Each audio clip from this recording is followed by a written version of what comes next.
Assalamualaikum warahmatullahi wabarakatuh.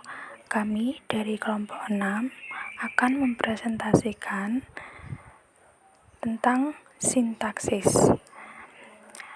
Anggota dari kelompok 6 yaitu yang pertama Ika Rahayu Yadita dengan NIM 1902101205. Yang kedua ada Hendri Yogi Alamsyah dengan NIM 1901101212. Adapun rumusan masalahnya. Yang pertama, apa itu sintaksis? Yang kedua, apa saja batasan dan jenis dalam kalimat? Yang ketiga, bagaimana ciri dan masing-masing fungsi dalam kalimat? Pengertian sintaksis. Sintaksis adalah cabang ilmu bahasa atau linguistik yang memfokuskan kajian tentang kalimat. Sintaksis sering juga disebut sebagai ilmu tata kalimat. Ma'naf menjelaskan bahwa sintaksis adalah cabang linguistik yang membahas struktur internal kalimat.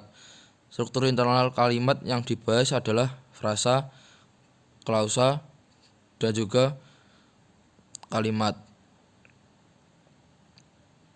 2.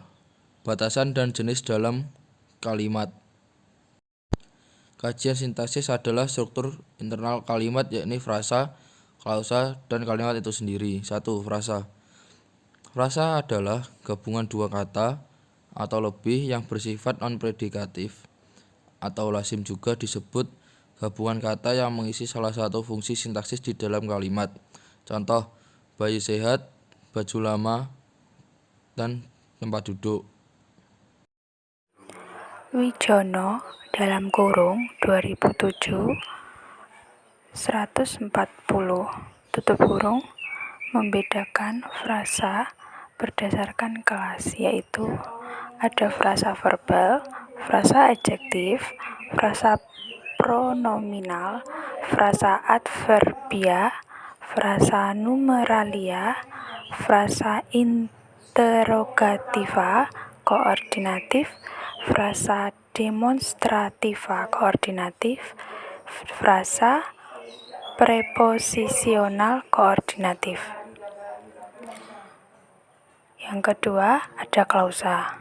Klausa adalah sebuah konstruksi yang di dalamnya terdapat beberapa kata yang mengandung unsur predikatif dalam kurung Keraf, 1984 halaman 138.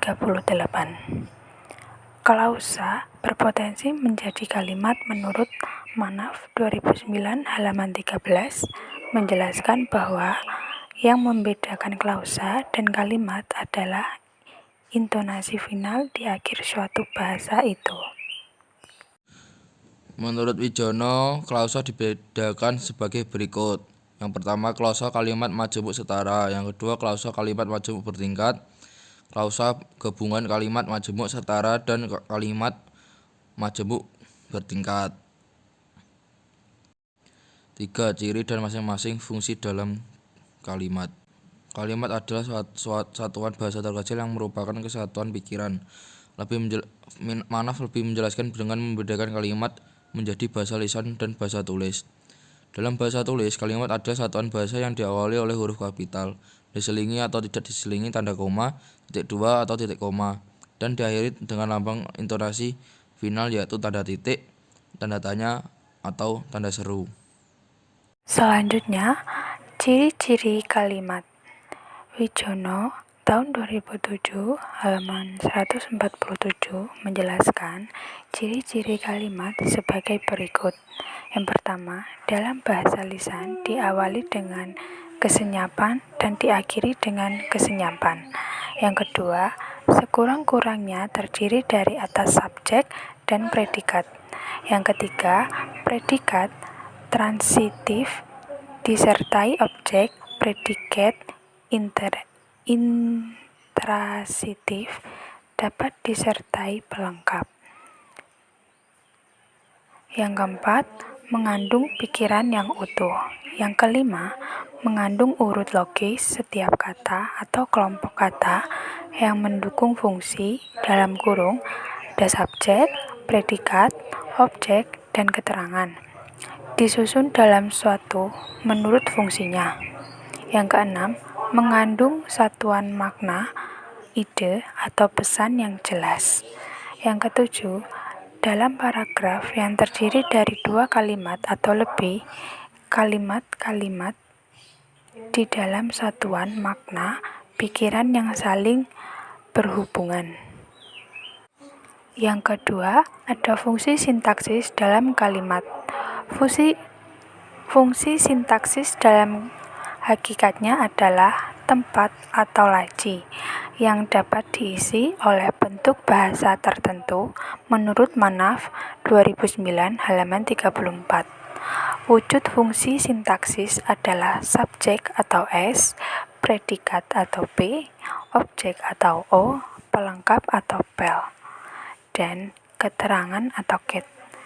Tidak semua kalimat harus mengandung semua fungsi sintaksis itu.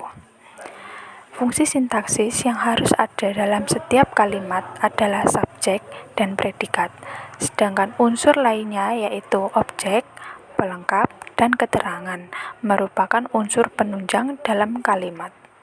Menurut Manaf, keterangan berdasarkan maknanya dibedakan sebagai berikut. Yang pertama, keterangan tempat, keterangan waktu, keterangan alat, kemudian keterangan cara, keterangan tujuan, keterangan penyerta, kemudian keterangan perbandingan, kemudian keterangan sebab, kemudian keterangan akibat, kemudian keterangan syarat, kemudian keterangan pengandaian, dan yang terakhir keterangan atributif.